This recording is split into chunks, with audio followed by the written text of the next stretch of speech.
Hey guys, welcome to the Pathshala. मैं खुशबू चतुर्वेदी, आपकी GS के एजुकेटर। आपको इकोनॉमिक्स पढ़ा रही हूँ एंड खुश हो जाइए, आज आपका इकोनॉमिक्स का लास्ट डे है। क्योंकि आज आप लोग इकोनॉमिक्स खत्म करने वाले हैं, आपकी इकोनॉमिक्स आज खत्म हो जाएगी। मैं पीडीएफ क्वेश्चंस के साथ में भी आई हूँ कि आपके जो क्वेश्चंस हैं जो लास्ट ईयर हैं, जितना मैंने पढ़ाया उससे ज़्यादा नहीं आएगा। मैं टाइम नहीं वेस्ट करना चाहती थी क्योंकि आपके पास अभी बहुत सारे सब्जेक्ट्स हैं जो आपको सारे पढ़ने हैं। कि आपकी पॉलिटी है, आपकी ज्योग्राफी है और आपका हिस्ट्री है, आपकी साइंस है, करंट अफेयर्स भी हैं जो आप अपने आप से देख सकते हैं। जैसे कि आज तितली आ रहा है, आंध्र प्रदेश, उत्तरी आंध्र प्रदेश और आपका कहाँ पे, उड़ीसा में। तो ये सारी की सारी चीज़ें हैं, करंट अफेयर्स आप इंक्लूड करते रहिए उसमें। एंड जो भी मुझे ज़रूरी लगेगा मैं आपको प्रोवाइड करा दूंगी पीडीएफ्स के थ्रू। ठीक, अभी क्या है आपका, जैसे कि कल मैंने आपको बोला था कि जो इक्विलिब्रियम का आपने टॉपिक पढ़ा था, वो इक्विलिब्रियम का टॉपिक आपका 3 साइड से मैंने बोला था कि एक कंज्यूमर की साइड से क्या इक्विलिब्रियम होता है, एक प्रोड्यूसर की साइड से क्या इक्विलिब्रियम होता है, एंड आपका मार्केट इक्विलिब्रियम क्या होता है। क्वेश्चंस बहुत ज्यादा नहीं आते हैं इन टॉपिक्स में, बट इक्विलिब्रियम में ऐसा हवा बना करके रख देते हैं कि इक्विलिब्रियम है क्या।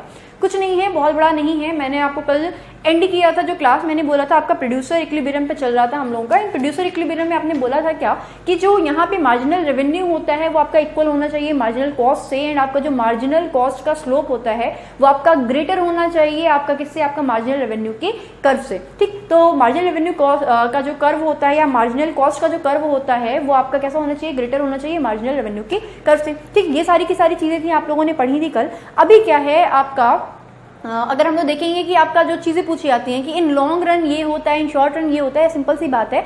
जब कभी भी आप कंपेयर करते हैं तो आप दो चीजें देखते हैं। आप देखते हैं एक परफेक्ट मार्केट, आप एक तरफ देखते हैं आप इम्परफेक्ट मार्केट। अगर आप बहुत ज़्यादा थॉरली अगर आप इकोनॉमिक्स पढ़ेंगे तो बहुत ज़्यादा टाइम लेगी, एंड आपका ये एक क्वेश्चन से, एक इलस्ट्रेशन से सॉल्व नहीं होगा। आपको बहुत सारे इलस्ट्रेशंस देखने पड़ेंगे, बहुत सारे क्वेश्चंस देखने पड़ेंगे टू अंडरस्टैंड द कंडीशन और सिचुएशन एग्जैक्टली जो होती है। तो आपने वो नहीं करना। तो मैंने आपका सिंपल से क्या किया, मैंने देखा क्या कि अगर परफेक्ट कंडीशन की या परफेक्ट मार्केट की बात करी जाए तो वहाँ पे किस तरीके की सिचुएशन होती हैं उनको, एंड आपका इम्परफेक्ट सिचुएशन या इम्परफेक्ट मार्केट की बात करी जाए यानी कि आपका मोनोपोलिस्टिक कॉम्पिटिशन एंड मोनोपोली या आपके इम्परफेक्ट मार्केट कंडीशन में या सिचुएशन में आते हैं। तो इनमें देखा जाए क्या, तो अगर आप शॉर्ट रन की बात करेंगे, 2 रन होते हैं आपके, शॉर्ट रन एंड आपका कौन सा होता है, आपका लॉन्ग रन। ठीक, अगर लॉन्ग रन की एंड शॉर्ट रन की बात करेंगे आपका in perfect competition market structure, तो आप देखेंगे क्या कि आपको यहाँ पे जो प्रॉफिट मैक्सिमाइजेशन होता है आपका, बेसिकली जो आपका प्रोड्यूसर्स का इक्विलिब्रियम होता है ये आपका प्रॉफिट मैक्सिमाइजेशन के ही पर्सपेक्टिव से रिलेटेड होता है या जरूरी होता है। तो यहाँ पे आपको क्या होता है, जो आपने टर्म सुना होगा आपने सुपर नॉर्मल प्रॉफिट का, तो ये सुपर नॉर्मल प्रॉफिट जो होता है आपको, यानी कि प्रॉफिट होता है आपका मैक्सिमम किसमें, आपकी कंडीशन में, जब आपका जो मार्केट है या जो प्रोड्यूसर इक्विलिब्रियम है परफेक्ट कंपटीशन के मार्केट में अपना कंपटीशन या बिजनेस को रन करा रहे हैं, वहां पे आप क्या होता है, पहला होता है आपको सुपर नॉर्मल प्रॉफिट। इस सुपर नॉर्मल प्रॉफिट के साथ साथ में आपने होता है क्या, आपका एक जो पॉइंट आता है हमेशा से आप लोग जो बोलते हो BEP, यानी कि आपका ब्रेक इवन पॉइंट। ये भी क्या होता है, ये आपका आता है किसमें, आपका शॉर्ट रन में। ये लॉन्ग रन में ब्रेक इवन पॉइंट आपका नहीं होता। देन आपका इस ब्रेक इवन पॉइंट में भी आपको क्या होता है, आपको प्रॉफिट होता है। बहुत ज्यादा मैक्सिमम प्रॉफिट नहीं होता है, इंस्टेड आपको क्या होता है, वैसे बोलते हैं no profit and no loss की सिचुएशन, लेकिन यहाँ पे आपका जो एवरेज कॉस्ट होती है, एवरेज वेरिएबल कॉस्ट होती है, उससे हम लोग थोड़ा सा एक्सीड कर जाते हैं। तो आपको बोल सकते हो कि आपको हल्का सा या इन शॉर्ट रन प्रॉफिट होता ही होता है किसको, प्रोड्यूसर को।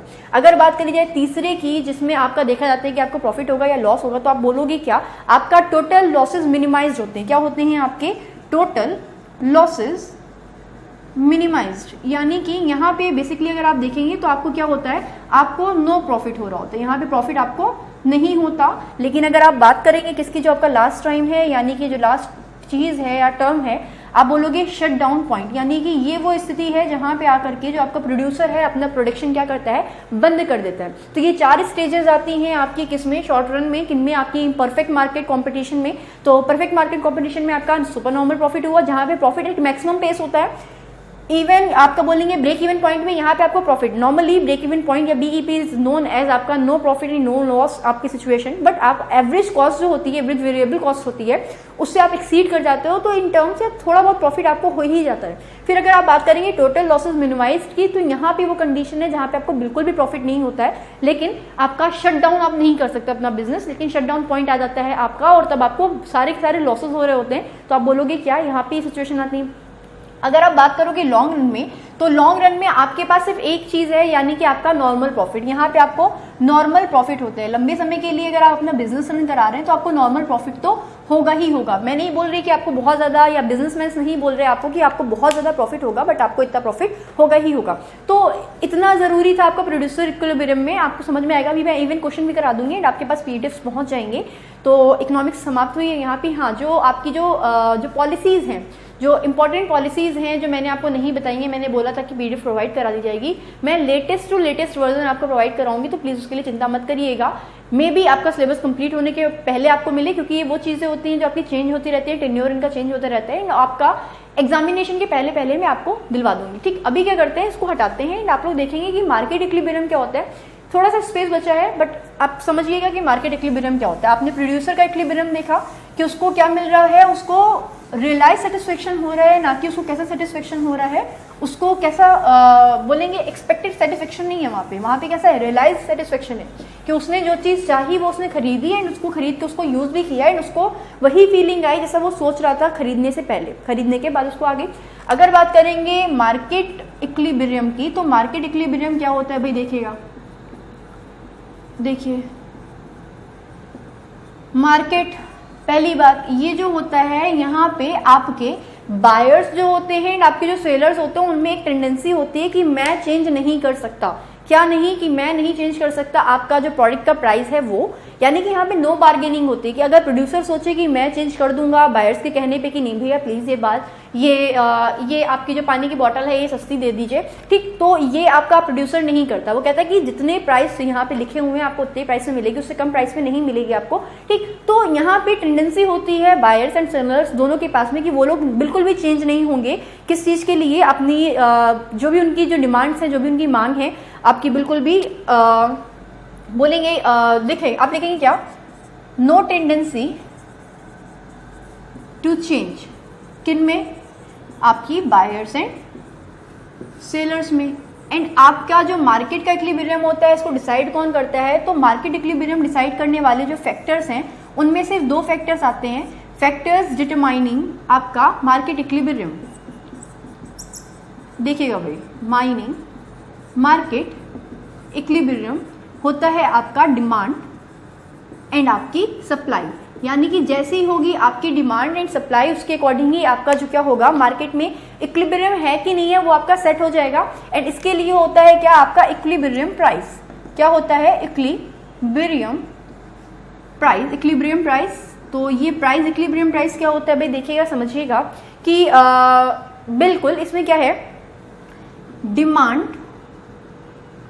एंड आपकी सप्लाई जब आप बोलोगे कैसे हो जाएं, इक्वल हो जाए, तो इसी को बोलते हैं आपका क्या, इक्विलिब्रियम प्राइस। यानी कि जितनी डिमांड है उतनी ही हमने क्या कर दी, सप्लाई कर दी। तो आपका जो इक्विलिब्रियम प्राइस होता है वो बेसिकली आप बोलोगे equilibrium price is the price at which demand and supply are the same. ये दोनों कैसी होती हैं, बिल्कुल सिमिलर होती हैं।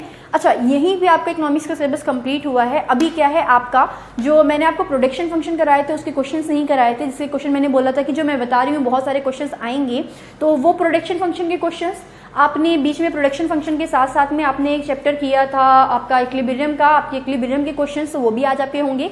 एंड इक्विलिब्रियम प्रोडक्शन के क्वेश्चन के साथ साथ कुछ क्वेश्चंस ऐसे होते हैं जिनके ऊपर मैं पूरा का पूरा एक लेक्चर या पूरी क्लास नहीं मेंटेन कर सकती, क्योंकि आपके सोर्सेज, आपके पढ़ाने के लिए इतना ज़्यादा सोर्सेज की ज़रूरत नहीं होती कि आपको ये सारी चीज़ें जानने की ज़रूरत है, क्योंकि ऑलरेडी समय बहुत सारा कम होता है। तो आप देखेंगे क्या कि उनके सिर्फ आप क्वेश्चन सॉल्व करेंगे एंड आपको आंसर्स में अपने क्या करना है, टिक लगा लेना है। आप टिक लगाएंगे क्या, क्वेश्चन पहला है, ये बोल रहे हैं क्या कि इन इकोनॉमिक्स प्रोडक्शन मीन्स, अर्थशास्त्र में जो प्रोडक्शन का मतलब होता है वो क्या होता है। ऑप्शंस आपको दिए हैं, मैन्युफैक्चरिंग, प्रोडक्शन का मतलब मैन्युफैक्चरिंग, कई लोग लगा सकते हैं कि विनिर्माण। सेकंड ऑप्शन है आपका मेकिंग, यानी कि बनाना, क्या बनाना, उल्लू बनाना नहीं। थर्ड आपका है क्या, क्रिएटिंग यूटिलिटी, यानी कि उपयोगिता का अर्जन करना, ये आपका प्रोडक्शन का मीन्स होता है। नंबर डी है आपका क्या, आपका है फार्मिंग, यानी कि आपका काश्तकारी। तो देखिए, अगर आप देखेंगे नॉर्मली कि प्रोडक्शन जो कराया जाता है उसका मेन ऑब्जेक्टिव, मेन उद्देश्य यही होता है कि हम प्रोडक्शन कर रहे हैं किसकी, वांट्स को सेटिस्फाई करने के लिए, आपके कंज्यूमर्स की। तो आप बोलेंगे क्या कि हम क्रिएट कर रहे हैं यूटिलिटी, किसके लिए, कस्टमर के लिए। क्योंकि अगर कस्टमर को यूटिलिटी सेटिस्फाइड नहीं होगी या यूटिलिटी क्रिएट नहीं हो रही है उसका, तो वो क्या होगा, वो आपका सामान बाय ही क्यों करेगा। एंड अगर आपका सामान कोई बाय नहीं कर रहा है तो आप प्रोड्यूस क्यों करोगे। तो अगर प्रॉपर देखा जाए कि प्रोडक्शन का मतलब क्या होता है, तो वो होता है आपका क्रिएटिंग यूटिलिटी, ठीक है। तो नेक्स्ट क्वेश्चन की तरफ अगर आएंगे, हम लोग बोलेंगे कि आप लोगों ने सबने पढ़ा है कि प्रोडक्शन फंक्शन जो होता है वो एक्सप्रेस करता है क्या। बोल रहे हैं कि प्रोडक्शन फंक्शन एक्सप्रेसेस उत्पादन फलन अभिव्यक्त करता है?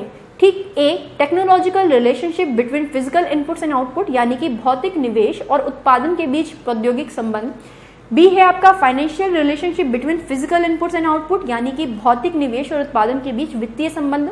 सी है आपका relationship between finance and technology, यानी कि वित्त और प्रौद्योगिकी के बीच संबंध। एंड डी है आपका relationship between factors of production, यानी कि उत्पादन के कारकों के बीच संबंध। तो मैंने जब बोला था आपको क्या कि जितने भी फैक्टर्स ऑफ आपके जो प्रोडक्शन होते हैं, यानी कि रॉ मटेरियल हुआ, आपका लेबर हुआ, आपका प्लांट हुआ, इलेक्ट्रिसिटी हुई, जितने भी फैक्टर्स होते हैं उन फैक्टर्स का प्रयोग करके जो हम चीज़ों को, यानी कि रॉ मटेरियल्स को हम लोग जो बनाते हैं, कन्वर्ट करते हैं आउटपुट में, तो यही क्या है आपका टेक्नोलॉजी को, टेक्निक को हम लोग ने यूज़ किया, प्रयुक्त किया। तो आप बोलोगे क्या कि जब आप इनपुट को आउटपुट में कन्वर्ट करते हो टेक्नोलॉजिकली, तो यही क्या एक्सप्रेस करता है? आपका प्रोडक्शन फंक्शन एक्सप्रेस करता है। तो इसका जो ऑप्शन होगा वो आपका ए ही हो जाएगा, यानी कि technological relationship between inputs and output. आपका जो भौतिक निवेश और उत्पादन के बीच प्रौद्योगिक संबंध है, यही आपका सही आंसर है। क्यों प्रदर्शित करता है आपका क्या? उत्पादन फलन, यानी कि प्रोडक्शन फंक्शन। नेक्स्ट क्वेश्चन है क्या, फिर से यही बोल रहे हैं, क्वेश्चन यही है कि जो जितने भी क्वेश्चन आए थे मैंने सारे इंक्लूड कर दिए हैं और आपका सिलेबस कंप्लीट हो गया, उससे एक बाहर क्वेश्चन नहीं आएगा। नेक्स्ट है production function explains the relationship between, उत्पादन फलन संबंध दिखाता है। A initial inputs and ultimate outputs, आरंभिक निवेश और अंतिम उत्पादन के बीच का संबंध।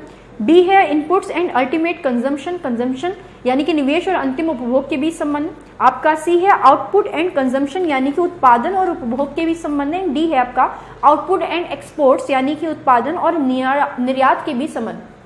जो फर्स्ट ऑप्शन है यानी कि ए है आपका इनिशियल इनपुट है, हमने क्या क्या इनपुट डाला, कितने फैक्टर्स ऑफ प्रोडक्शन का यूज किया, एंड उसके बाद में जो हमारे पास अल्टीमेट आउटपुट निकल रहा है वही आपका क्या हो जाएगा? सही आंसर हो जाएगा। जो प्रोडक्शन फंक्शन को क्या करता है? एक्सप्लेन करता है सही से। नेक्स्ट क्वेश्चन है आपका क्वेश्चन नंबर 4 एंड इसमें बोल रहा है प्रोडक्शन फंक्शन रिलेट्स टू, यानी कि आपका उत्पादन फलन संबंध स्थापित करता है किसके साथ में? उत्पादन फलन संबंध स्थापित करता है। ए ऑप्शन है आपके पास में कॉस्ट ऑफ इनपुट्स के साथ में, यानी कि लागत का उत्पादन के साथ में संबंध है। बी है कॉस्ट टू इनपुट, यानी कि लागत का निवेश के साथ संबंध। सी है इनपुट्स इनटू आउटपुट्स, निवेश का उत्पादन के साथ संबंध है। डी है आपका वेज लेवल टू प्रॉफिट्स, यानी कि मजदूरी स्तर का लाभ के साथ संबंध। तो आपको पता है कि इनपुट का आउटपुट के साथ में रिलेशन है, तो मुझे बताने की भी नीड नहीं है। नेक्स्ट क्वेश्चन है, फिफ्थ क्वेश्चन है आपका, बोल रहे हैं कि production function refers to the functional relationship between input and what, dash लगा हुआ है आपका, उत्पादन कार्य इनपुट और किसके बीच के प्रक्रियात्मक संबंध को दर्शाता है। ए है आपका प्रोडक्ट, यानी कि बी है आपका प्रोड्यूस, सी है आपका आउटपुट एंड डी है आपका सर्विस। आउटपुट होगा इसका आंसर। नेक्स्ट है क्वेश्चन क्या, जो आपका प्रोडक्शन फंक्शन से रिलेटेड है और बहुत सारे सालों में आए हुए हैं वो क्वेश्चंस हैं। The basic object of all production is to, सभी प्रकार के उत्पादों की बुनियादी उद्देश्य क्या है? ए सेटिस्फाई ह्यूमन वांट्स, मानवीय जरूरतों को पूरा करना। बी है आपका प्रोवाइड एम्प्लॉयमेंट, रोजगार उपलब्ध कराना।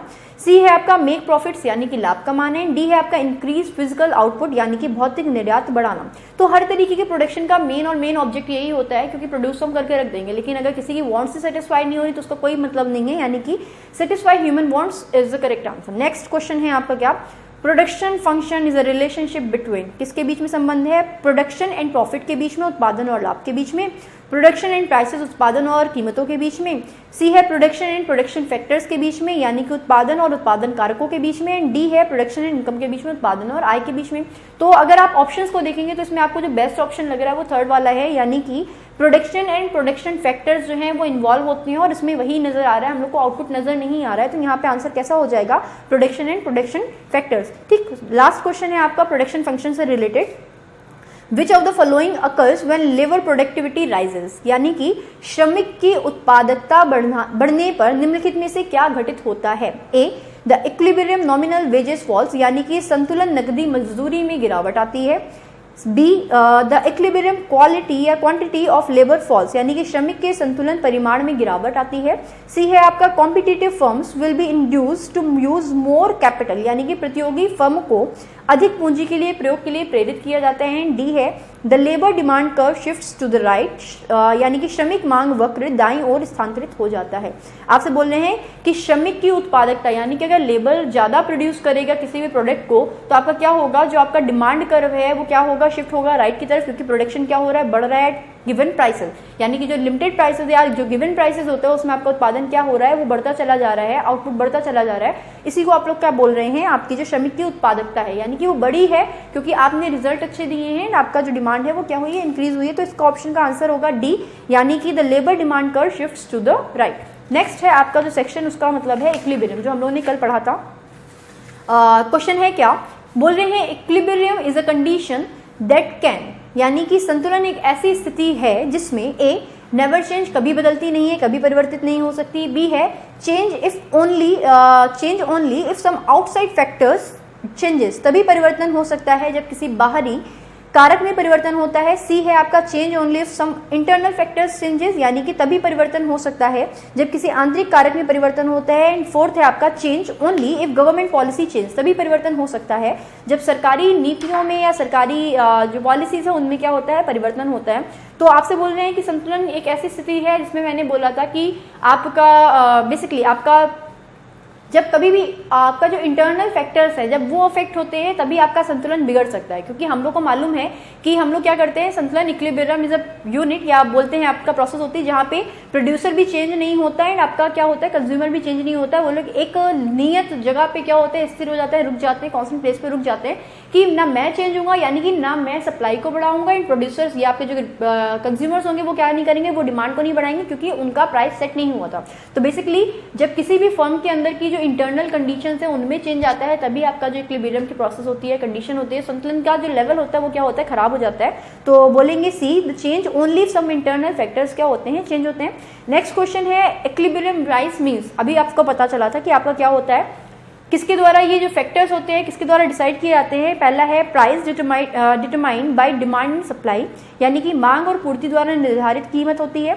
सेकंड है price determined by cost and profit, यानी कि लागत और लाभ द्वारा निर्धारित कीमत है।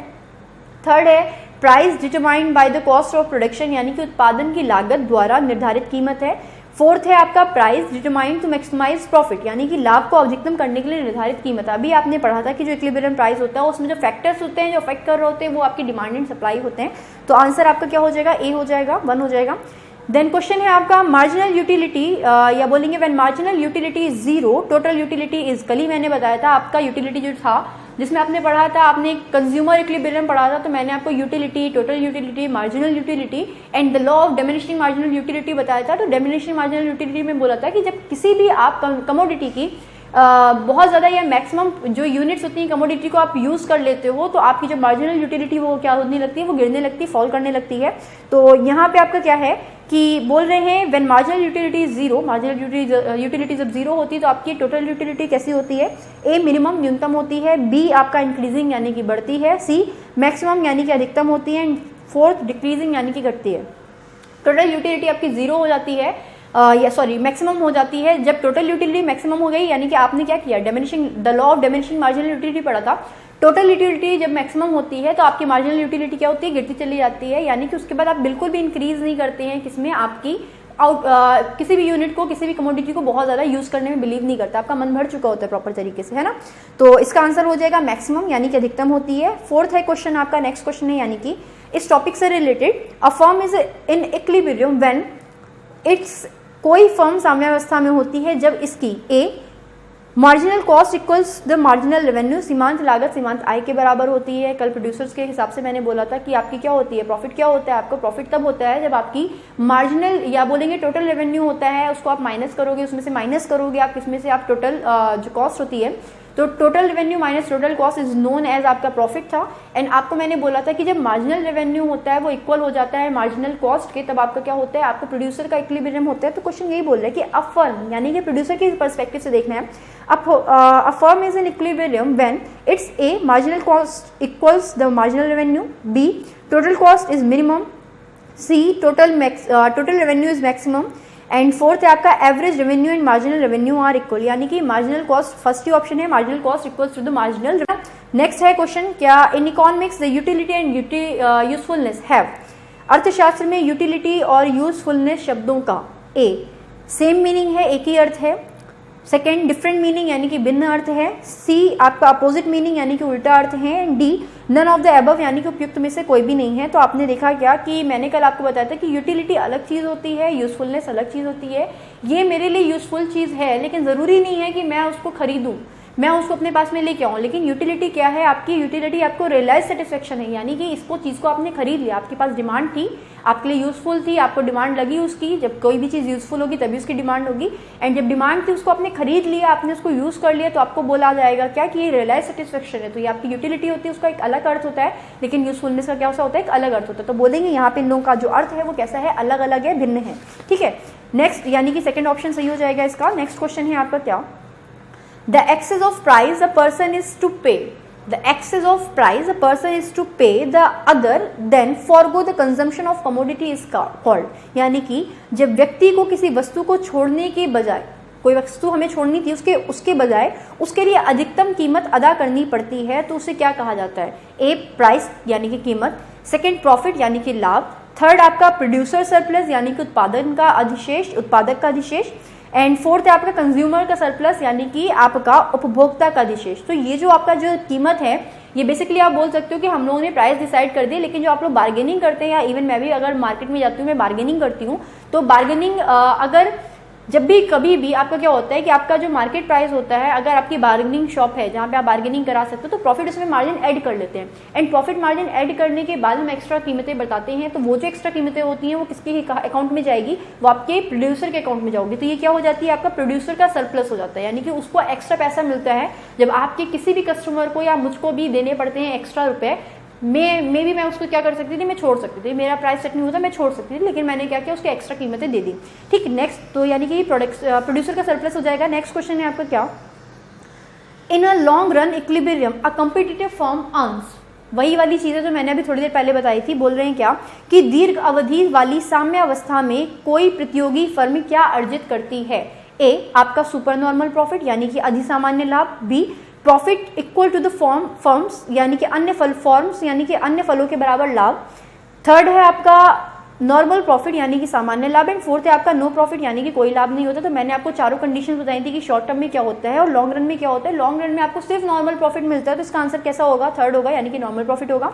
एंड इसको आप याद करेंगे। क्यों याद करना पड़ेगा आपको? क्योंकि आपने एक एक इलस्ट्रेशन को सॉल्व नहीं किया है, उसकी जरूरत भी नहीं है। मुझे नहीं लगता कि टाइम वेस्ट करने की बिल्कुल नीड है। ठीक है, नेक्स्ट क्वेश्चन में आएंगे। आपका क्वेश्चन बोल रहे हैं क्या कि the difference between the price the consumer is prepared to pay for a commodity and the price which is he actually pays is called. किसी वस्तु की जितनी कीमत देने को तैयार हैं, उस कीमत तथा उसके द्वारा वस्तुतः दी गई कीमत के बीच के अंतर को क्या कहा जाता है? ए कंज्यूमर सरप्लस यानी कि उपभोक्ता अधिशेष, बी प्रोड्यूसर सरप्लस यानी कि उत्पादक अधिशेष, सी है आपका लैंडलॉर्ड सरप्लस यानी कि भूस्वामी अधिशेष, एंड फोर्थ है आपका वर्कर सरप्लस यानी कि श्रमिक का अधिशेष। यानी कि यहाँ पे बेसिकली आपका क्या हो रहा है? यहाँ पे आपको जितनी कीमत देनी थी, आपका जो प्रोड्यूसर था उसने आपकी कीमत एक फिक्स कर दी, लेकिन आपने उस कीमत को फिक्स करने के बाद भी आपने क्या किया? थोड़ा सा पैसा आपने बार्गेनिंग करा ही ली अल्टीमेटली। तो ये जो पैसा है ये आपका किसका सरप्लस बचने वाला है? ये आपका कंज्यूमर का सरप्लस बचने वाला है। तो आपका क्या हो जाएगा? आपका कंज्यूमर सरप्लस इसका आंसर हो जाएगा।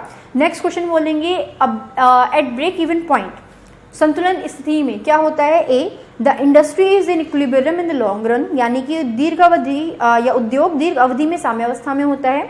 Second the producer suffers the minimum losses, उत्पादकों को न्यूनतम हानि होती है। Third the sellers earn maximum profit, यानी कि विक्रेता अधिकतम लाभ अर्जित करता है। And fourth the firm is at zero profit, यानी कि फर्म शून्य लाभ स्थिति में होती है। तो ऑब्वियस है no profit and no loss, यानी कि आपकी क्या होती है? शून्य लॉस की या प्रॉफिट की स्थिति में होती है फर्म। तो आपका आंसर क्या हो जाएगा? नाइन्थ का break even point is a point where firm gets या holds no profit and no loss. तो आपका क्या हो जाएगा? जीरो प्रॉफिट होता है फर्म को, फोर्थ इसका आंसर हो जाएगा। नेक्स्ट क्वेश्चन है आपका क्या? बोल रहे हैं कि the equilibrium of firm under perfect competition will be determined when, कि पूर्ण प्रतिस्पर्धा के अंतर्गत किसी फर्म का संतुलन कब निर्धारित होगा? ए मार्जिनल रेवेन्यू व्हेन, यानी कि जब मार्जिनल रेवेन्यू ग्रेटर देन हो आपका एवरेज कॉस्ट से, यानी कि सीमांत आय आपकी मैक्सिमम ज़्यादा हो आपकी किससे? औसत लागत से। सेकेंड है मार्जिनल रेवेन्यू मोर हो या ग्रेटर देन हो आपका एवरेज रेवेन्यू, यानी कि सीमांत आय आपकी ज़्यादा हो किससे? आपकी औसत आय से। थर्ड है आपका marginal revenue is equal to marginal cost, यानी कि सीमांत आय आपकी सीमांत लागत के बराबर हो, and marginal cost is greater then average cost, यानी कि सीमांत लागत ज्यादा हो किससे, औसत लागत से। तो अभी बताया था आप लोगों ने, when marginal revenue is equal to marginal cost, this position is known as आपका क्या, आपका प्रोड्यूसर्स इक्विलिब्रियम। ठीक है, चलिए भाई नेक्स्ट आएंगे आप लोग 11th क्वेश्चन में या लास्ट क्वेश्चन में सेक्शन के, कि consumer gets maximum satisfaction at the point where, उपभोक्ता को अधिकतम संतुष्टि उस बिंदु पर मिलती है जहां यह हो, एक marginal utility is equal to price, यानी कि सीमांत उपयोगिता कीमत के बराबर हो। Second, marginal utility is maximum या इज ग्रेटर देन प्राइस, यानी कि सीमांत उपयोगिता आपकी प्राइस से ज्यादा हो। Third, marginal utility is less than price, यानी कि सीमांत उपयोगिता कीमत से कम हो। एंड फोर्थ है आपका मार्जिनल यूटिलिटी या marginal cost is equal to price, यानी कि जो मार्जिनल कॉस्ट है वो प्राइस के क्या हो जाए, इक्वल हो जाए। तो जब हमारी यूटिलिटी कैसी हो जाएगी, हमारी प्राइस के बराबर हो जाएगी, तो हमारी जो बोलेंगे सेटिस्फेक्शन है वो हमें कैसा हो जाएगा, वो ज्यादा हो जाएगा। तो आपका ऑप्शन नंबर 1 होगा कि marginal utility is equal to क्या है, आपका प्राइस। अब कुछ टॉपिक ऐसे हैं जिनका मैंने एक बार भी जिक्र भी नहीं किया है आपको पढ़ाने के दौरान में, क्योंकि ये शब्द ऐसे थे कि जिनको आप लोग क्या कर सकते थे, इनको अगर आप सॉल्व कर लेंगे, ऐसे ही लर्न कर लेंगे, तो आपके लिए मोर देन सफिशिएंट होने वाला है। तो आपका पहला क्वेश्चन है, क्या बोल रहे हैं कि the theory of distribution relates to which of the following, बोल रहे हैं कि वितरण का जो सिद्धांत होता है वो निम्नलिखित में से किससे संबंधित है। एक है आपका द डिस्ट्रीब्यूशन ऑफ एसेट्स, यानी कि परिसंपत्तियों का वितरण कर रहे हैं। सेकंड है द डिस्ट्रीब्यूशन ऑफ इनकम, यानी कि आपका आय का वितरण कर रहे हैं। सी है आपका, या थर्ड है the distribution of factors payment, यानी कि आपका कारक अदायगी का वितरण है। एंड फोर्थ है आपका equality in the distribution of the income and wealth, यानी कि आपकी आय तथा धन के वितरण में समानता होनी चाहिए। तो इक्वल अगर डिस्ट्रीब्यूशन होगा, यानी कि समानता होगी बिटवीन क्या, आपकी इनकम एंड आपकी वेल्थ में, तो आपका यही कहलाएगा आपका कौन सा सिद्धांत है, आपका थ्योरी ऑफ डिस्ट्रीब्यूशन है। फोर्थ आंसर या फोर्थ ऑप्शन इसका सही है। नेक्स्ट है आपको क्या, इकोनॉमिक रेंट रिफर्स टू, जो आपका आर्थिक लगान होता है उससे क्या आशय है, ये बोल रहा है पेमेंट। नंबर 1 है आपका क्या, payment made for the use of labour, यानी कि श्रम के उपयोग के बदले किया गया भुगतान, ये आपका इकोनॉमिक लागत पेमेंट है कि नहीं है, ये पूछ रहे हैं आपसे, सॉरी इकोनॉमिक रेंट है कि नहीं है।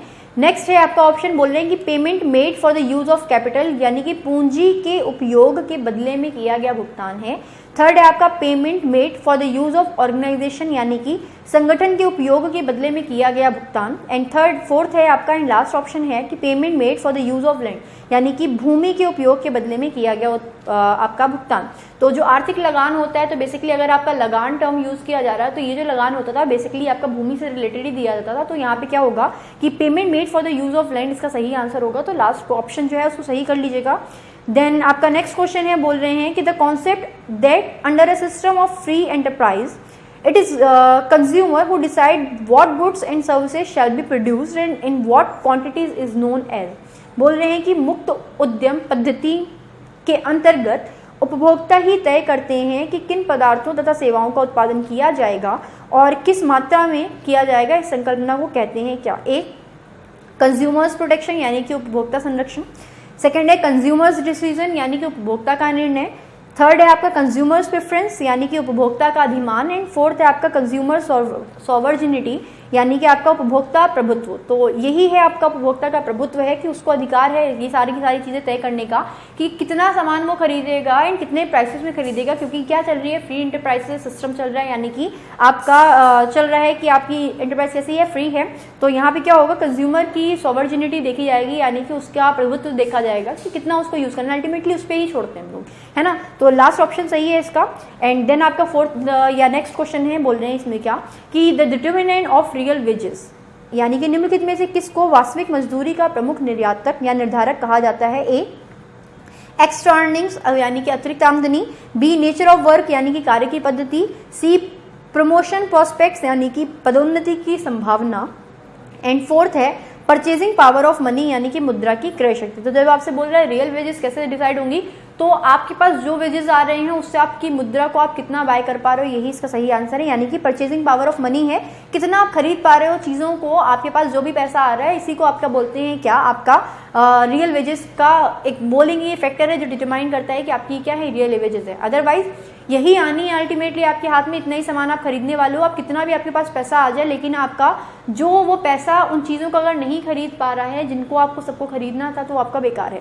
यानी कि आपकी महंगाई बढ़ती चली चली जाए, यानी कि मनी का फ्लो मार्केट में बहुत ज़्यादा हो जाए और आपका जो मनी है वो उसको खरीदने के लिए योग्य ना हो प्रोडक्ट्स को जो आपको चाहिए, है ना। तो नेक्स्ट क्वेश्चन है आपका क्या, price theory is also known as, तो अगर आप जाएंगे किसमें, आपका क्या है ऑप्शन है ए मैक्रो इकोनॉमिक्स यानी कि कीमत सिद्धांत को भी क्या कहा जाता है, ए मैक्रो इकोनॉमिक्स यानी कि समष्टि अर्थशास्त्र, सेकंड डेवलपमेंट इकोनॉमिक्स यानी कि विकास अर्थशास्त्र, थर्ड ऑप्शन है आपका पब्लिक इकोनॉमिक्स यानी कि लोक अर्थशास्त्र, एंड डी है माइक्रो इकोनॉमिक्स यानी कि व्यष्टि अर्थशास्त्र। तो मैंने बोला था कि प्राइसिंग कौन करेगा, जो इंडस्ट्री जो बना रहेगी, तो प्राइस जो डिटर्मिनेशन होता है या बोलेंगे प्राइस थ्योरी होती है वो ऑल्सो नोन एज या जानी जाती है और दूसरे नाम से इसको बोलते हैं आपका क्या, माइक्रो इकोनॉमिक्स यानी कि आपका व्यष्टि अर्थशास्त्र। नेक्स्ट क्वेश्चन है आपका क्या, बोल रहे हैं कि why is rent earn by land even in the long run, यानी कि दीर्घ काल में भी भूमि पर किराया क्यों लिया जाता है।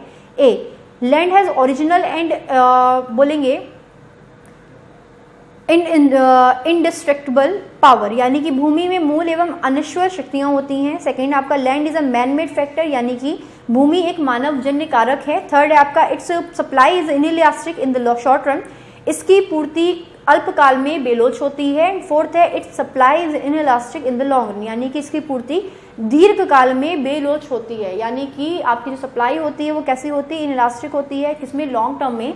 और इसीलिए आपका क्या होता है, जो लैंड होता है उसको आप लोग बोलते हो कैसा है आपका, ये बेसिकली आपका बोला जाएगा कि लॉन्ग रन में भी क्या करता है, ये आपका अर्न करता रहता है आपका रेंट, ठीक। तो इसका बोलेंगे it supplies inelastic in the long run. Third आपका जो नेक्स्ट क्वेश्चन है बोल रहे हैं क्या, division of labour is limited या लिमिटेड बाई, बोल रहे हैं कि श्रम विभाजन की जो सीमा है वो क्या है। A the number of workers यानी कि श्रमिकों की संख्या, श्रम विभाजन हो रहा है यानी कि जो आपका लेबर है उसका डिवीजन हो रहा है। सेकंड है आपका आवर्स ऑफ वर्क यानी कि जो आपके कार्य के घंटे हैं। थर्ड है आपका एक्सटेंट ऑफ मार्केट यानी कि मंडी का सीमा क्षेत्र, एंड फोर्थ है आपका वर्किंग स्पेस यानी कि कार्यस्थान। कार्यस्थान से कोई मतलब नहीं है, नंबर ऑफ वर्कर्स से कोई मतलब नहीं है, ना ही मतलब है आपके कार्य के घंटे से। आपको सारा का सारा जो मतलब है वो आपकी मंडी की सीमा, यानी कि आपको बनाना कितना है पहले आपको तो वही पता होना चाहिए कि आपकी लिमिट्स क्या है। अगर आपकी लिमिट्स डिसाइड हो जाएंगी तो आपकी लेबर का जो डिवीजन है वो भी आपका कैसा हो जाएगा, इक्वली हो जाएगा या नॉर्मल हो जाएगा। तो आपका इसमें थर्ड ऑप्शन क्या हो जाएगा, आपका सही हो जाएगा।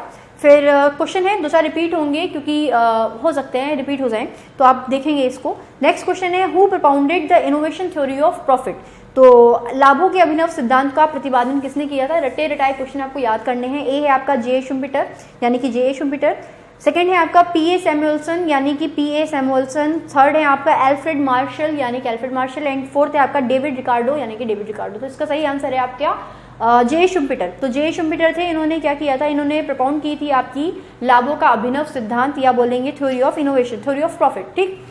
नेक्स्ट है आपका क्या, microeconomics is also called A income theory आय का सिद्धांत, बी इन्वेस्टमेंट थ्योरी निवेश का सिद्धांत, 3 प्राइस थ्योरी यानी कि कीमत का सिद्धांत। यहाँ पे जस्ट अपोजिट हो गया है, वहाँ पे आपसे बोला गया था कि इनकम का सिद्धांत या प्राइसिंग फैक्टर कौन सा है, या बोलेंगे प्राइस थ्योरी को क्या मतलब होता है, तो आपका मतलब होता है वो माइक्रो इकोनॉमिक्स का। तो यहाँ पे आपका क्या हो गया, प्राइस थ्योरी हो गया। फोर्थ है आपका एक्सपेंडिचर थ्योरी यानी कि व्यय का सिद्धांत, तो आपका जो ऑप्शन है वो थर्ड है, यानी कि जो आपका क्या है आपकी प्राइस थ्योरी है, कीमत का सिद्धांत है, इसी को आप लोग बोलते हो आपकी माइक्रो इकोनॉमिक्स। थर्ड या लास्ट फोर्थ क्वेश्चन है या नेक्स्ट क्वेश्चन है आपका, डिमांड इन इकोनॉमिक्स मीन्स यानी कि अर्थशास्त्र में मांग का क्या अर्थ है। ए एग्रीगेट डिमांड यानी कि समष्टि या कुल मांग, सेकंड है आपका मार्केट डिमांड यानी कि बाजार मांग, थर्ड है आपका इंडिविजुअल डिमांड यानी कि व्यक्ति या व्यक्ति मांग, फोर्थ है आपका demand backed by purchasing power यानी कि क्रय शक्ति पर आधारित मांग।